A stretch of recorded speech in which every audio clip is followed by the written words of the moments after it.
Os irmãos abrirem suas Bíblias.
orar.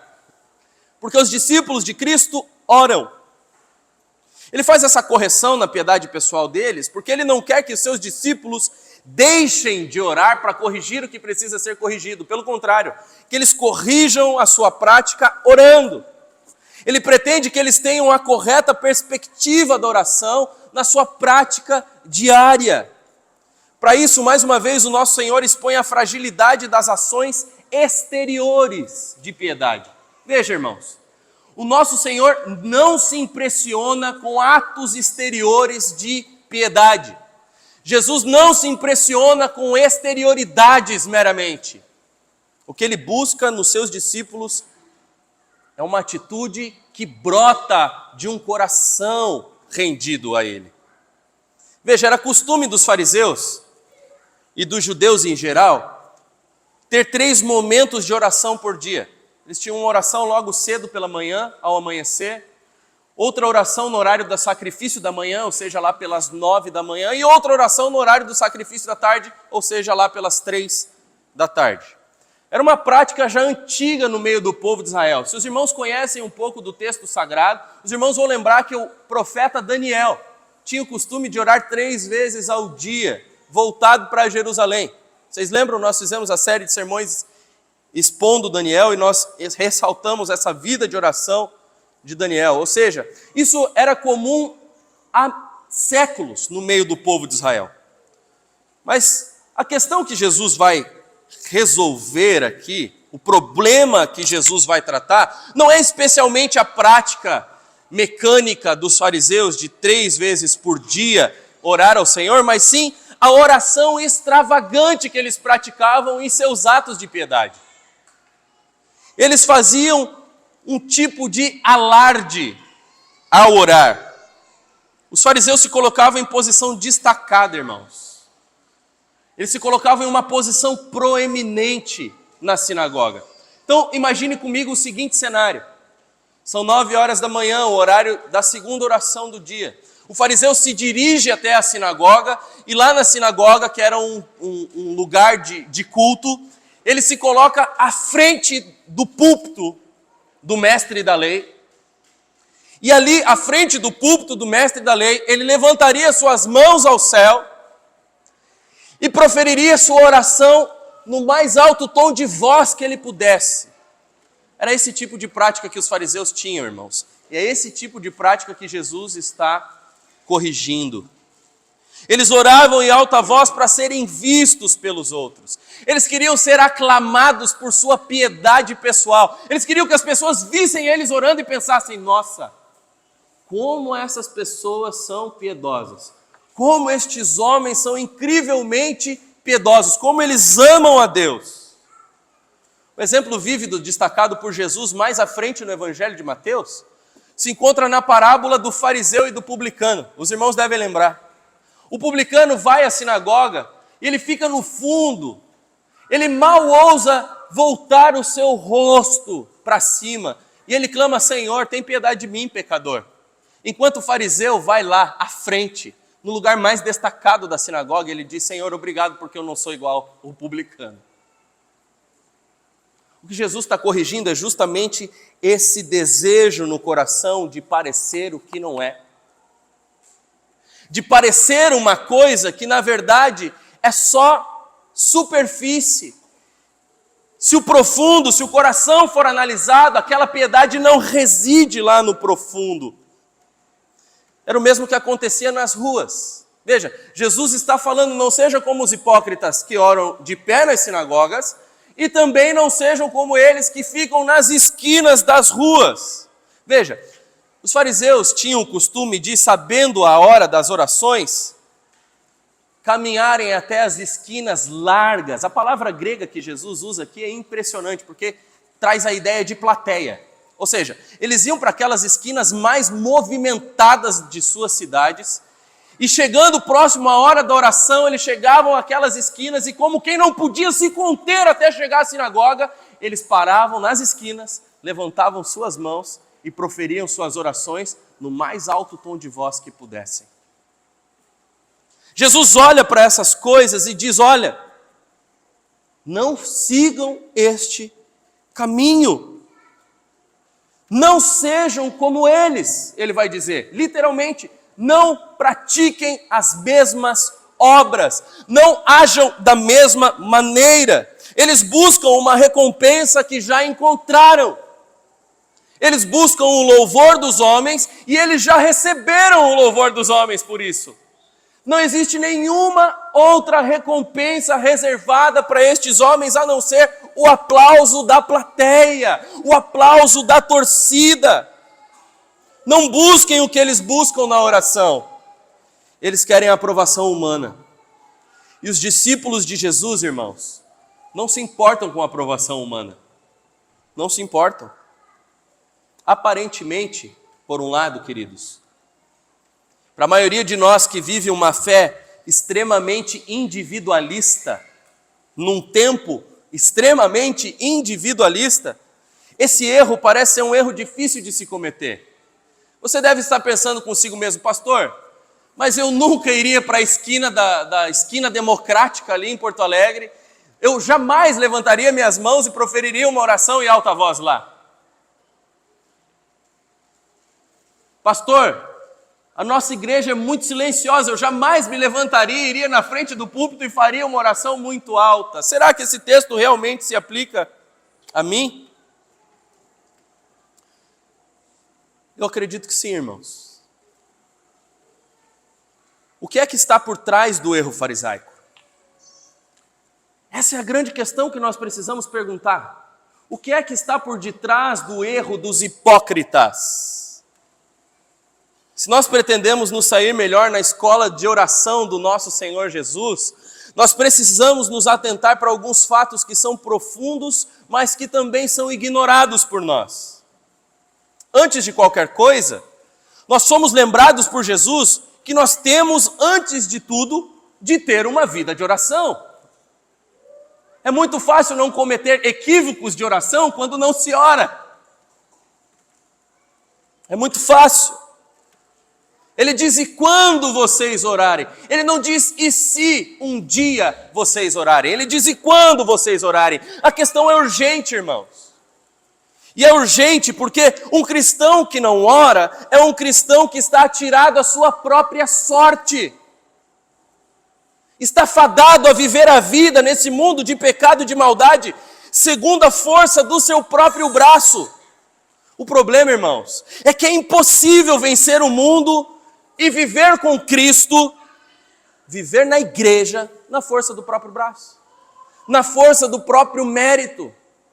A nossa fé é uma fé vivida por causa da graça, não é vivida por causa do esforço próprio, do mérito próprio, do trabalho de si, em busca de uma recompensa.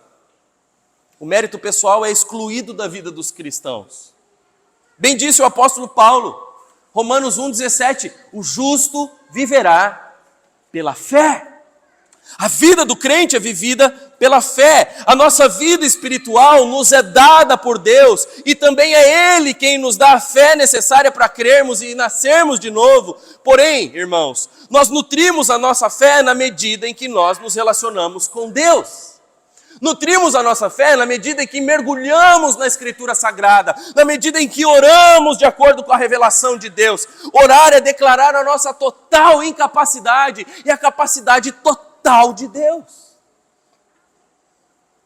Além disso, irmãos, nós podemos ver na correção de Jesus que até mesmo um santo ato como a oração sofre influência da nossa carne pecaminosa.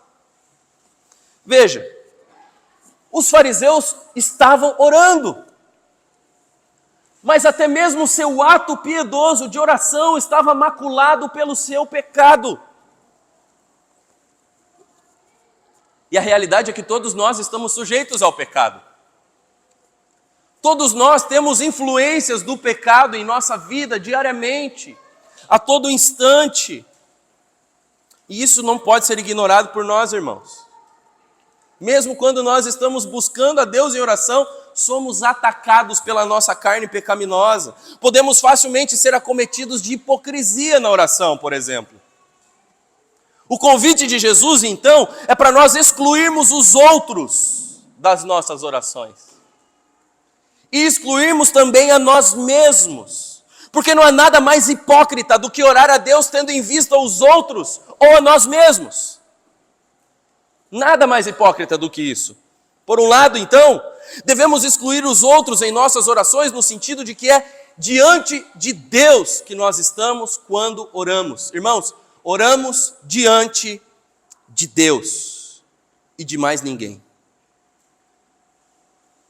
E é por nós nos importarmos muito com o que os outros pensam de nós, que grande parte de nós tem vergonha de proferir orações em público.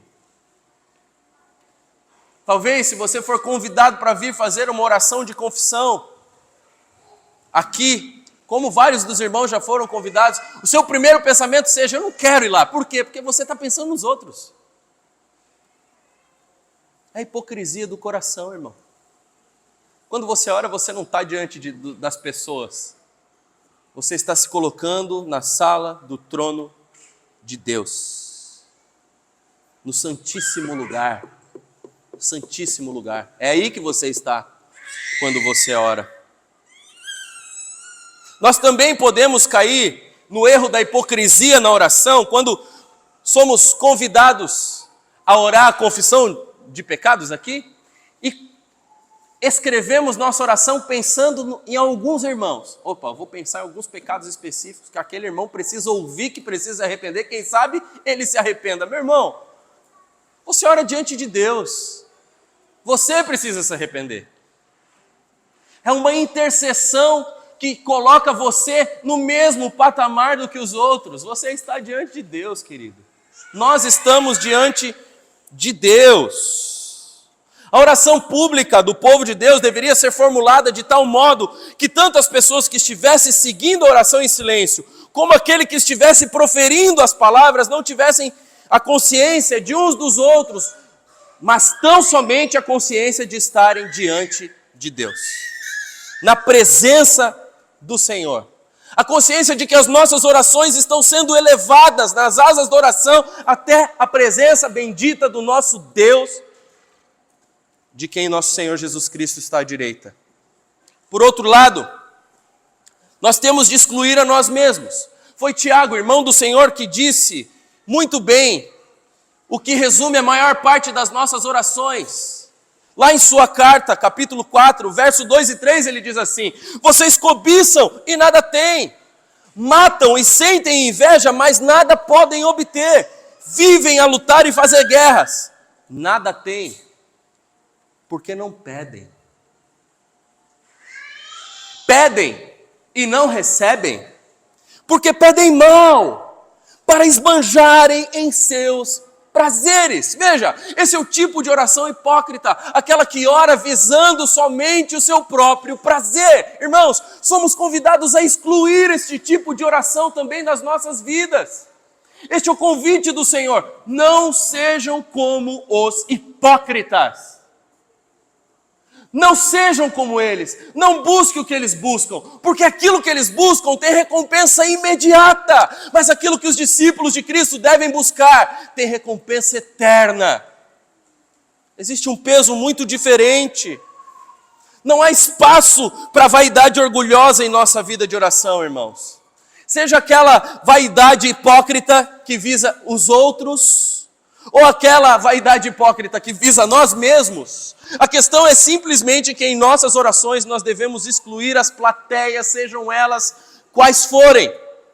E devemos manter o nosso foco em Deus, porque, irmãos, é Ele que nos ouve. É Deus quem ouve as nossas orações. É Ele que nos ouve. Crianças, agora vocês vão desenhar a segunda parte. Nessa segunda parte aí, vocês vão estar no quartinho de vocês, ajoelhados. Vocês vão estar ajoelhados orando ao Senhor. O nosso Senhor segue o seu argumento. E antes de fazer uma correção na vida de oração dos seus discípulos, ele fixa um importante lembrete diante dos seus olhos. É o que nós lemos no verso 6, irmãos. Volte os olhos para o texto sagrado, assim diz a palavra de Deus. Mateus 6, 6. Mas ao orar, entre no seu quarto e feche a porta. Ore ao seu pai que está em secreto, e o seu pai que vê em secreto lhe dará a recompensa. Jesus mostra que o caminho da oração cristã trilha outros caminhos.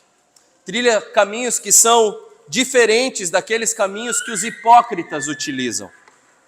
É importante, porém, irmãos, que nós ressaltemos que Jesus não está proibindo oração comunitária. O que Jesus está falando aqui não é que a gente não pode, em momentos unidos como igreja, em reuniões de oração, ou no culto público, proferir orações públicas. Não é isso que Jesus está tratando aqui. Não é isso. Ele está tratando das questões da nossa oração pessoal. Ele tem em mente aqui a oração privada, é a nossa devoção particular. É a devoção que eu e você temos que ter no nosso dia a dia.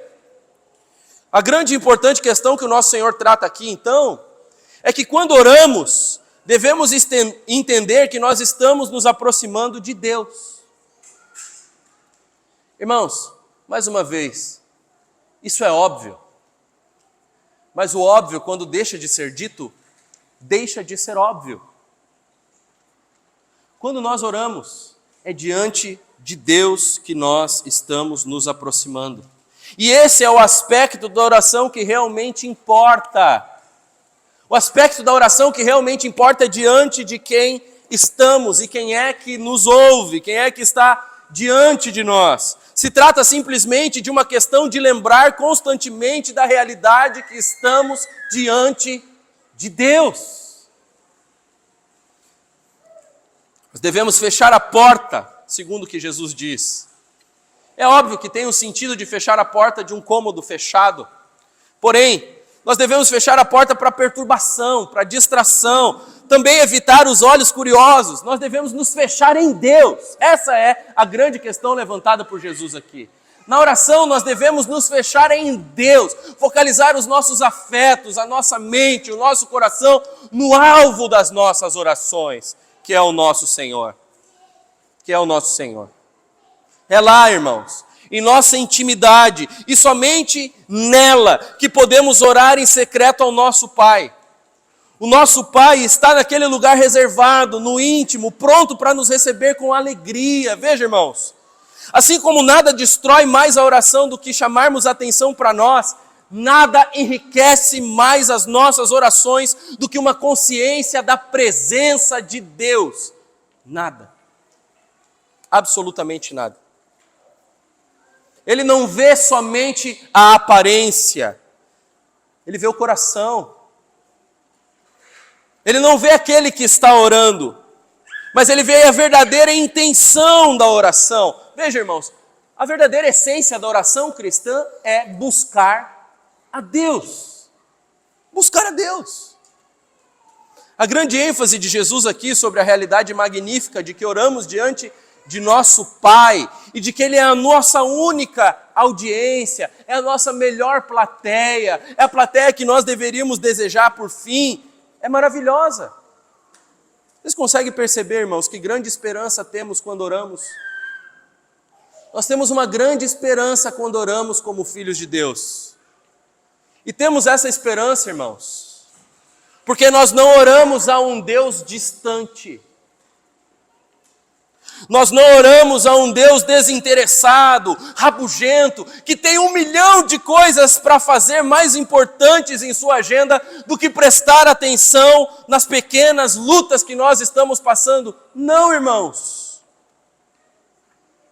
É o Deus Todo-Poderoso, absoluto, grande, total e absolutamente santo e eterno, é nosso Pai por meio de Jesus Cristo. Nós oramos a um Deus que é também o nosso Pai. Você consegue perceber que maravilha da graça de Deus? Se ao menos percebêssemos que verdadeiramente somos os seus filhos e que sempre que oramos devemos orar como um filho que se aproxima de seu pai, nós seríamos muito mais bem-sucedidos em nossas orações, irmãos. Muito mais bem-aventurados. Se nos achegássemos a Deus como um filho que se achega ao seu pai. com certeza nós desfrutaríamos de muito mais em nossas vidas de oração. Deus sabe tudo a nosso respeito. Ele sabe tudo ao nosso respeito, assim como um pai atento, que se preocupa com o bem-estar de seus filhos, o nosso Pai Celestial se antecipa a todas as nossas necessidades. Por estarmos unidos a Ele por meio de Cristo, os nossos interesses são os seus interesses. E veja, eu não estou falando que todos os nossos interesses são os interesses de Deus. Mas os nossos interesses em progredir em nossa vida com Ele, em sermos mais santos, em desenvolvermos o fruto do Espírito, em prosperarmos na vida espiritual, em servirmos melhor o seu reino, em sermos influência para este mundo de pecado e mal, Deus está trabalhando para estes interesses em nossas vidas e Ele sabe muito melhor do que nós o que é que nós precisamos. Ele deseja nos abençoar muito mais intensamente do que nós desejamos ser abençoados. Muito mais. John Stott,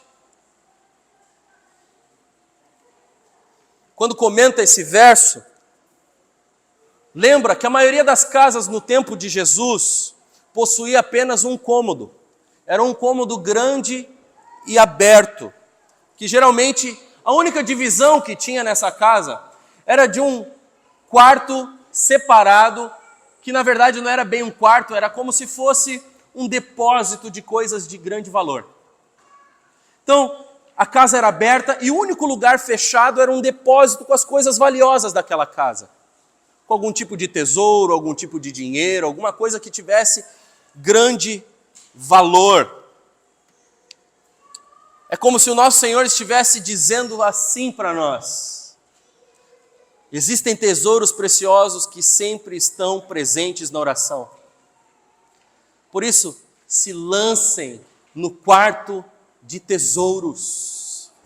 Vão para o lugar onde vocês vão encontrar riquezas na presença de meu Pai. Lá vocês não serão decepcionados. Lá vocês não ficarão largados à sua própria sorte.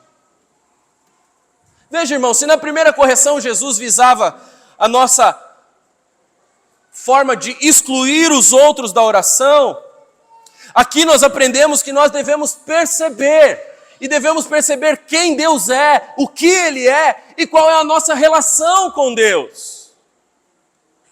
Veja, Deus é o Criador Todo-Poderoso, soberanamente santo, superior sobre todos, soberano sobre todas as coisas. Esse é quem Deus é, mas para nós também é um Pai. O Deus desses magníficos atributos é o nosso Pai, por causa do sacrifício de Cristo. Nós fomos adotados em sua família. Por causa da morte redentora do nosso Salvador, nós fomos aceitos na família de Deus. E agora Deus também é o nosso Pai, o Deus Pai de Cristo, é o Pai da igreja eleita. E como todo Pai, podemos acreditar que ao nos achegarmos seremos recebidos amorosamente. E mesmo a sua má experiência com pais terrenos não pode excluir essa verdade, meu irmão. Deus é superior a qualquer pai nessa terra. Ele é muito melhor, Ele é muito mais bondoso. Ele cuida sempre dos nossos interesses mais profundos. Ele tem ambições ao nosso respeito que superam em muito os nossos mais sublimes e elevados desejos, os nossos mais sublimes e elevados sonhos, mais sublimes e elevados pensamentos. Devemos lembrar que Ele é nosso Pai, o grande, santo, todo-poderoso Deus é nosso Pai e cuida de nós. Ele cuida de nós. Ele já contou cada cabelo das nossas cabeças. Ele já decretou que nada pode nos acontecer sem que haja uma ação cuidadora dele. Na oração secreta, irmãos, temos o tesouro presente da presença magnífica do nosso Pai Celestial. Nós poderíamos desejar alguma coisa mais do que isso? Poderia alguma coisa ser alvo, objeto das nossas orações, mais do que a magnífica realidade da presença de Deus conosco? Paul Washer, pregador americano, quando perguntado sobre qual era o segredo dos grandes homens de Deus que mantinham uma vida de oração, aquelas histórias que nós lemos nas biografias, do tipo o Diário da Vida de David Brainerd, que conta, ele escrevendo sobre ele mesmo, ele fala, era de manhã, me coloquei diante de Deus, passei em agonia até o anoitecer. Nós lemos essas coisas e pensamos, nossa, por que é que essas pessoas passavam tanto tempo em oração? Por que que esses homens santos de Deus passavam tanto tempo em oração? E alguém foi e perguntou para Paul Washer, por que que eles passavam tanto tempo em oração? E ele responde, achamos tão estranho assim que eles possam ter dedicado tempo ao Senhor pelo simples fato de o amarem? Eles amavam o Senhor. Amavam sua presença. Precisa de outra explicação. Precisa de outro motivo, irmão. Precisamos de um motivo maior do que o amor que temos pelo nosso Redentor para orarmos. A oração cristã deve ser diferente da oração dos fariseus. A oração cristã também deve ter os olhos voltados para Deus, como vimos. E por fim, irmãos, Jesus nos ensina que nossas orações devem ser sinceras e refletidas. Jesus segue do lembrete que deve ser fixado diante dos nossos olhos para a segunda correção na vida de oração de seus discípulos. É o que nós lemos no versos 7 e 8. E os irmãos podem voltar os olhos para o texto sagrado. Assim diz a palavra de Deus, ouça com fé. E orando, não usem vãs repetições como gentios, porque eles pensam que por muito falar serão ouvidos. Não sejam, portanto, como eles, porque o Pai de vocês sabe o que vocês precisam antes mesmo de lhe pedirem. Se por um lado, irmãos, Jesus corrigiu o problema dos fariseus, agora ele vai corrigir o problema dos pagãos. Eles, segundo o que Jesus está dizendo, usam de vãs repetições e pensam que por muito falar vão receber o que tanto procuram. A palavra que Jesus usa aqui para vãs repetições é muito rara. Ela aparece uma única vez na Bíblia, que é nesse texto. E na literatura grega dos dias de Jesus, ela é extremamente rara, ela aparece muito pouco. A ideia básica por trás dessa palavra, de vãs repetições, o que isso quer dizer, é a condenação que Jesus está fazendo àqueles que ficam amontoando palavras vazias. Alguém que sai soltando palavras sem sentido, que fala sem objetivo nenhum, que não quer chegar em lugar algum.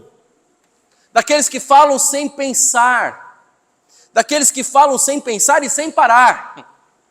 É basicamente isso. A ideia abraça toda e qualquer oração que só contenha palavras sem nenhum significado real, que venha só dos lábios e que não venha do coração, que venha só da boca e que não venha dos afetos.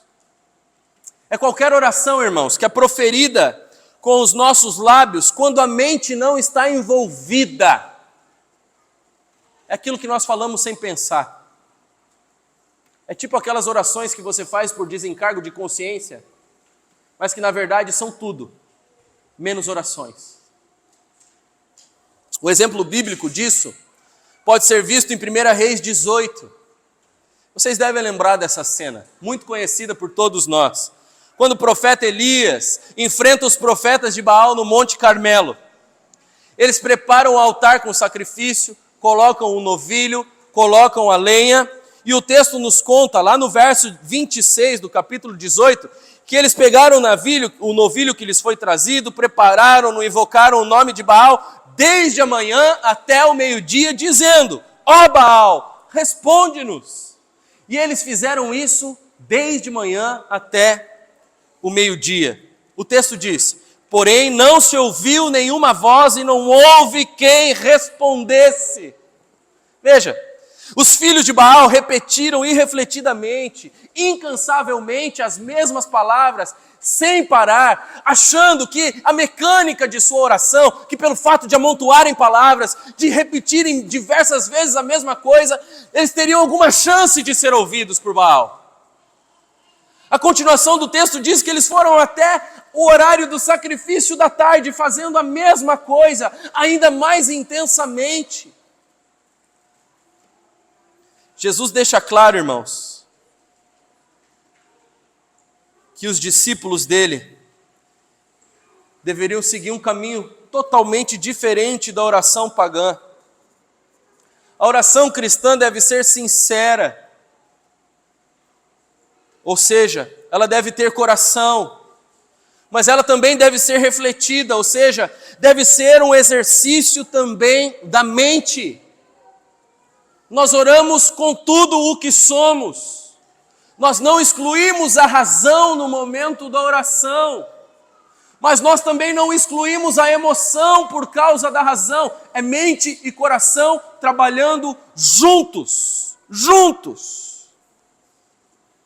Nossa mente e coração devem estar em total e profundo envolvimento quando pelas portas da oração nós nos achegamos à sala do trono do nosso Deus e Pai.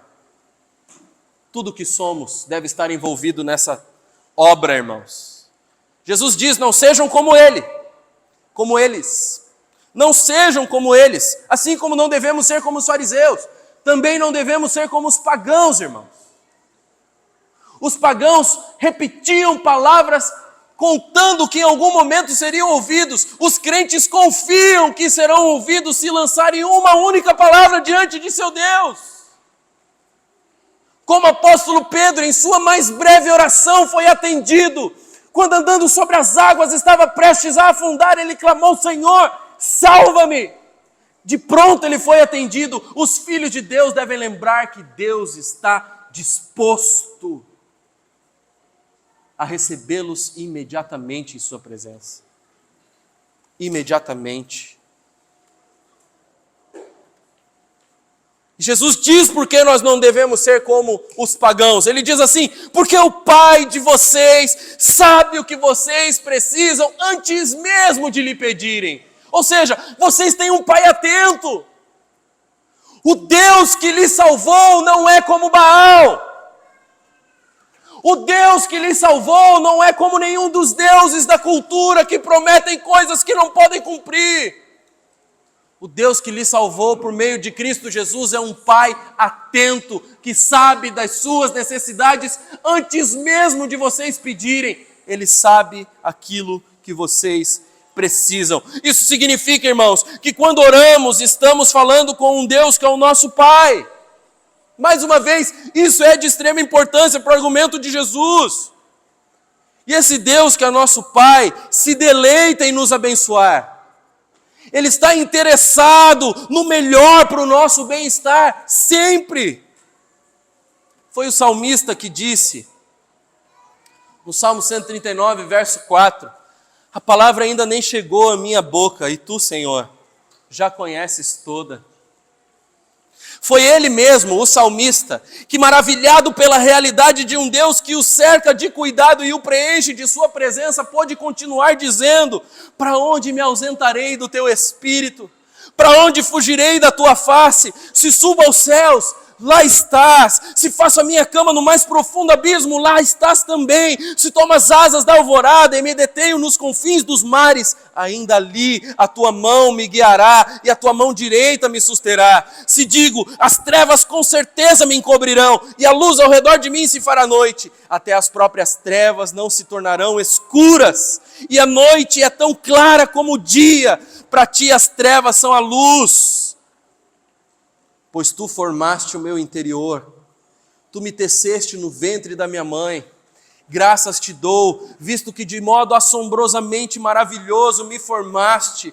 As tuas obras são admiráveis, a minha alma sabe disso muito bem. Os meus ossos não te foram encobertos quando no oculto fui formado e entretecido, como nas profundezas da terra. Os teus olhos viram a minha substância ainda informe, e no teu livro foram escritos todos os dias da minha vida, cada um deles escrito e determinado, quando nenhum deles ainda existia. Que preciosos são para mim, ó Deus, os teus pensamentos.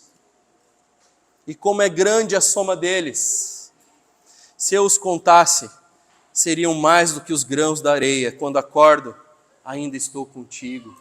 E ele continua. Irmãos, essa consciência da presença de Deus, que perpassa e transpassa a nossa existência, deve estar diante de nós quando nos achegamos ao nosso Senhor, porque diferentemente dos pagãos, nós temos um Deus que se importa conosco. Diferentemente dos filhos de Baal, dos filhos de Atarote, daqueles que buscam os falsos deuses da cultura, daqueles que se dobram ao dinheiro, daqueles que se dobram à fama, daqueles que se dobram aos aplausos, daqueles que se dobram aos confortos dessa vida, nós temos um Deus que realmente se importa conosco. Jesus está reforçando essas realidades sobre Deus, o nosso Pai. Ele está reforçando a realidade magnífica de que Ele sabe exatamente do que precisamos, mesmo antes de pedirmos. Irmãos, nosso Pai sabe de nossas mais profundas necessidades e Ele se interessa em cuidar delas. Ele se interessa em cuidar delas para nós. A questão que se levanta, porém, é: se Deus está tão disposto ao meu favor, por que parece que não?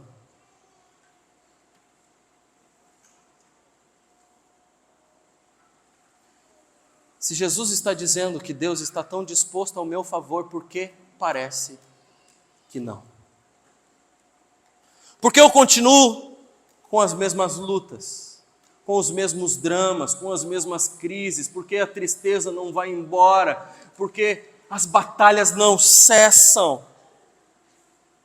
Se Deus de fato está tão disposto ao meu favor, por que eu estou passando pela situação que eu estou passando?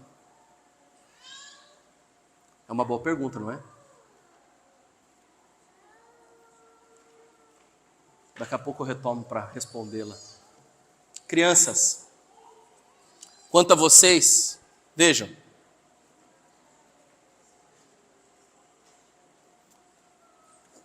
Vocês desenharam vocês no quarto de vocês orando, certo? Mas o que eu preciso que vocês pensem comigo aqui?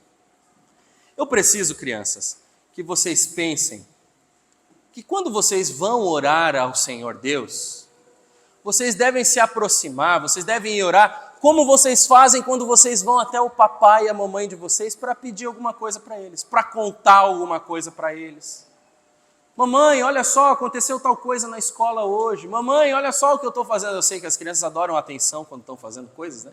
Papai, olha só, olha, a Maria, minha filha, não tem 2 anos ainda, e uma das primeiras coisas que ela aprendeu a falar foi: papai, olha isso. A grande realidade, crianças, é que quando nós oramos para um Deus que está tão pronto para nos ouvir quanto os nossos pais. E na verdade, está mais pronto para nos ouvir ainda do que os nossos pais. Porque eu sei que às vezes os nossos pais não querem nos ouvir, né? Principalmente se eles estão ocupados com alguma coisa importante, ou às vezes com uma coisa bem trivial, como o WhatsApp, o Instagram e assim por diante. Né, pais? Crianças, mas Deus só nos recebe assim na sua presença, como um pai recebe um filho, porque Ele deu o seu filho por nós. Nós só podemos nos achegar até Deus como nós vamos até os nossos pais, porque Jesus Cristo morreu no nosso lugar. Porque Jesus Cristo abriu esse caminho, esse acesso, crianças. Então, por isso que nós oramos, e quando oramos, e seus pais já devem ter ensinado vocês, quando oramos, nós oramos em nome de Jesus. De Jesus. Então, crianças, Se acheguem a Deus, o nosso Pai, por meio de Jesus, no nome de Jesus e por causa de Jesus.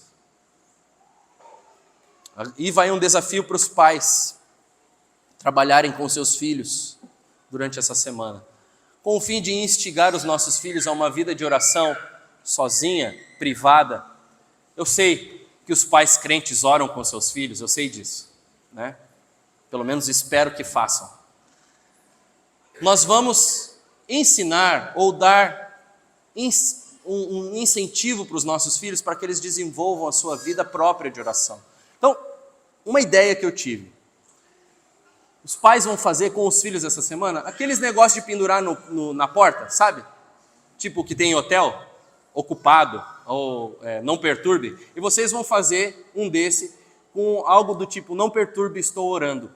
Ou um desenho de alguém ajoelhado, não sei. Use sua criatividade, faz bonitinho, pede para o seu filho te ajudar e ensine ele a se fechar no quarto para desenvolver um relacionamento com o Senhor Deus. Irmãos, nós levamos os nossos filhos pela mão, mas nós também soltamos eles para que eles possam desenvolver maturidade, certo? Então, pai, fica aí o desafio dessa semana, ok? Esse desafio é para você e para o seu filho. Mas agora, irmãos, eu volto a perguntar.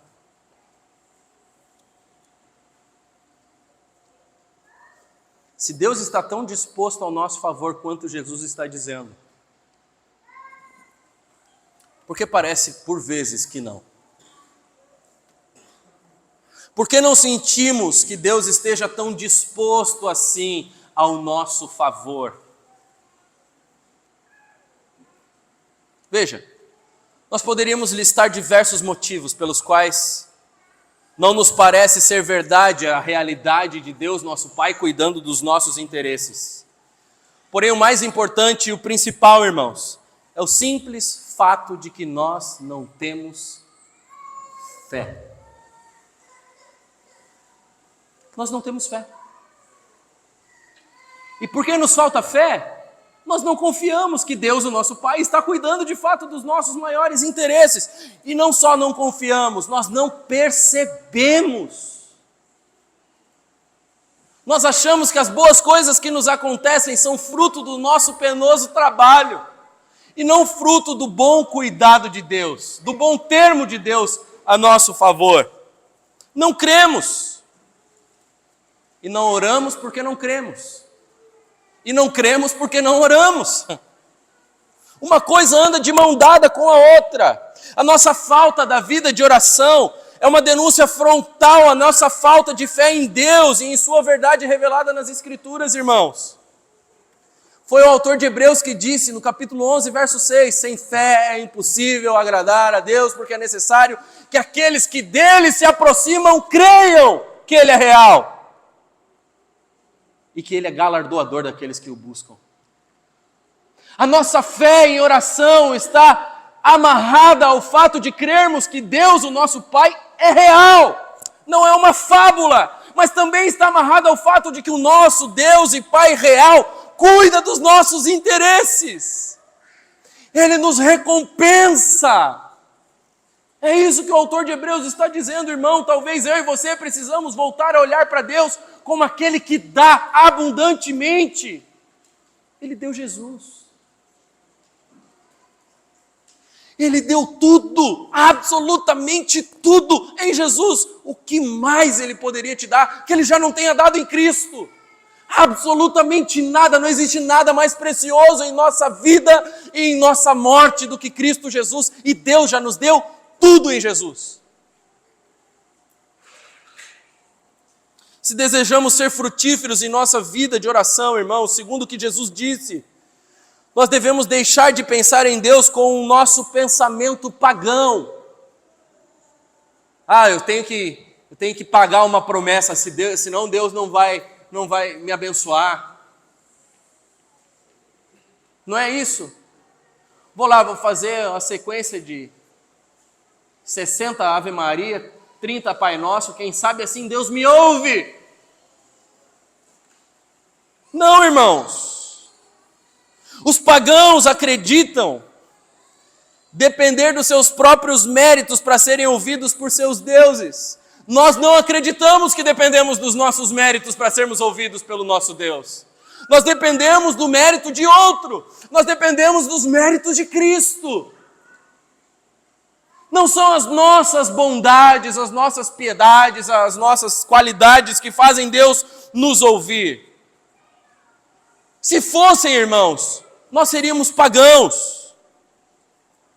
Os pagãos acreditam que quanto mais falarem, quanto mais fazerem, quanto mais buscarem, mais chances terão de ser ouvidos. Mas, irmãos, para nós, os discípulos de Cristo, é impossível nos achegarmos ao Deus revelado nas Escrituras por meio do nosso merecimento. Impossível. Ninguém se achega a Deus por meio do mérito próprio. Ninguém.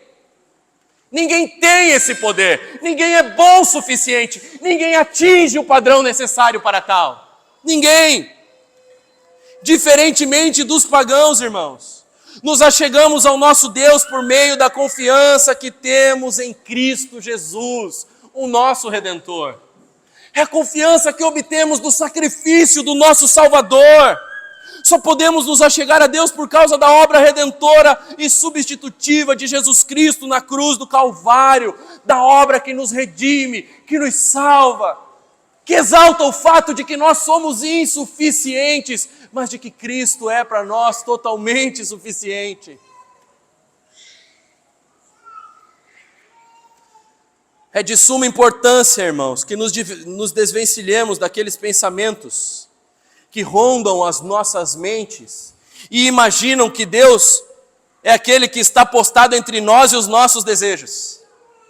Ah, não, eu não recebo tal coisa porque Deus está contra mim. Nós temos que arrancar esse tipo de pensamento da nossa mente. Nós temos que arrancar da nossa mente que Deus está entre nós e aquilo que é o objeto do nosso desejo pessoal. Pelo contrário, devemos encarar Deus como nosso Pai, o qual em Cristo Jesus nos comprou, visando o nosso bem maior e supremo.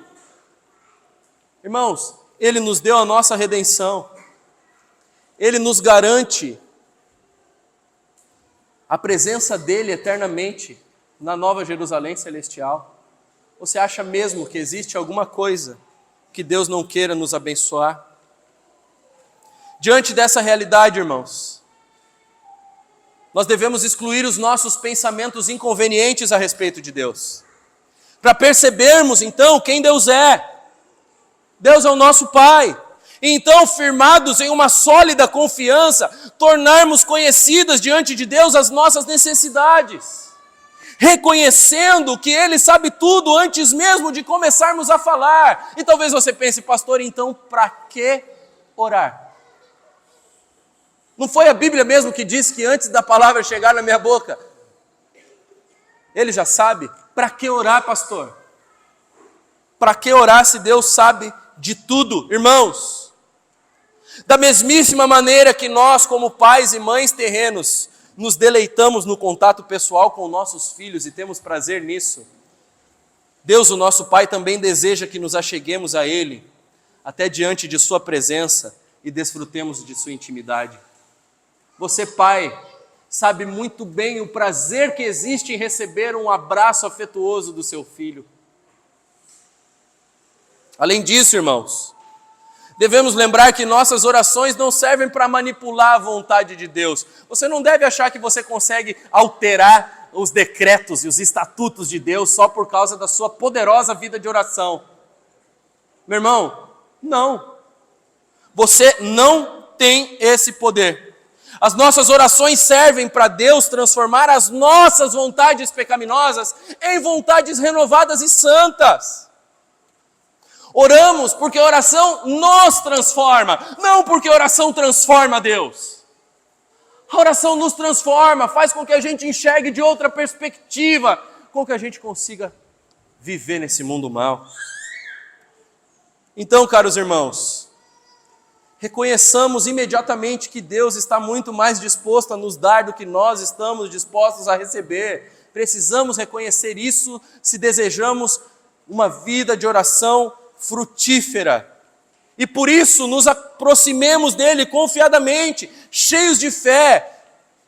Jesus deixa claro que o Pai que vê em secreto nos recompensará. A recompensa em nos achegarmos perto de Deus, a nos achegarmos ao nosso Redentor. Quantas bênçãos espirituais estão à altura do alcance da mão de Deus, meus irmãos? Quantas bênçãos espirituais estão ao alcance da mão do nosso Pai, estão destinadas a nós, os seus filhos, em contato com Ele, em oração. Como bem disse o velho apóstolo,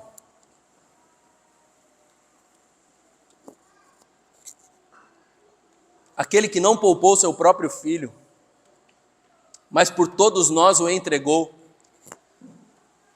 será que não nos dará graciosamente com ele todas as coisas? Quem intentará acusação contra os eleitos de Deus? É Deus quem os justifica. Quem os condenará? É Cristo Jesus quem morreu, ou melhor, quem ressuscitou, o qual está à direita de Deus e também intercede por nós. Quem nos separará do amor de Deus em Cristo Jesus? Será a tribulação, ou a angústia, ou a perseguição, ou a fome, ou a nudez, ou o perigo, ou a espada? Como está escrito, por amor de ti, somos entregues à morte continuamente, fomos considerados como ovelhas para o matadouro. Em todas estas coisas, porém, somos mais do que vencedores por meio daquele que nos amou. Porque eu estou bem certo de que nem a morte, nem a vida, nem os anjos, nem os principados, nem as coisas do presente, nem do porvir, nem poderes, nem altura, nem a profundidade, nem qualquer outra criatura poderá nos separar do amor de Deus que está em Cristo Jesus, o nosso Senhor. Jesus nos convida a confiar nesse Deus. O convite de Cristo é que, em oração, confiemos neste Pai. Neste Pai que nos deu tudo. Ele já nos deu tudo. Por acaso, existiria um convite mais precioso do que este posto diante de nós, irmãos? Somos convidados a confiar supremamente em Deus, nosso Pai, que nos deu Cristo. Ele nos deu Cristo, nosso Senhor. Poderia alguma confiança ruir diante dessa realidade? Veja, irmão, somos de Deus e Deus é por nós por meio de Cristo. Deus é por nós por meio de Cristo. Que verdade bendita! Que fundamento para nossa alegria e mais profunda confiança! Deus nos ama por meio de Cristo. Irmãos, que grande amor recebemos por parte de Deus, o nosso Pai. Que maravilha temos por causa de Cristo. Nada pode nos separar do amor do nosso Deus. Que grande motivo recebemos do nosso Pai para buscarmos a sua doce presença. Ele nos deu tudo em Cristo Jesus. Então nos lancemos aos pés do nosso bondoso Pai. Nos acheguemos confiadamente ao trono da graça de Deus por meio de Cristo Jesus, o nosso Salvador. Vivamos uma vida de oração, irmãos. Não como hipócritas, não como pagãos, como filhos. Como filhos. Nos aproximemos como filhos, e eu tenho certeza, irmãos, poderemos nos unir ao salmista e dizer não só com os lábios, mas também com o coração, que tu me farás ver os caminhos da vida, e na tua presença há plenitude de alegria, à tua direita, delícias perpetuamente. Na presença de Deus há delícias perpetuamente, para todos aqueles que se achegam por meio de Cristo Jesus. Louvado seja Deus. Que Deus tenha misericórdia de nós, irmãos. Que Cristo Jesus resplandeça o seu rosto sobre nós. E que Deus abençoe a todos nós. Amém. Vamos orar, irmãos. Coloquem de pé.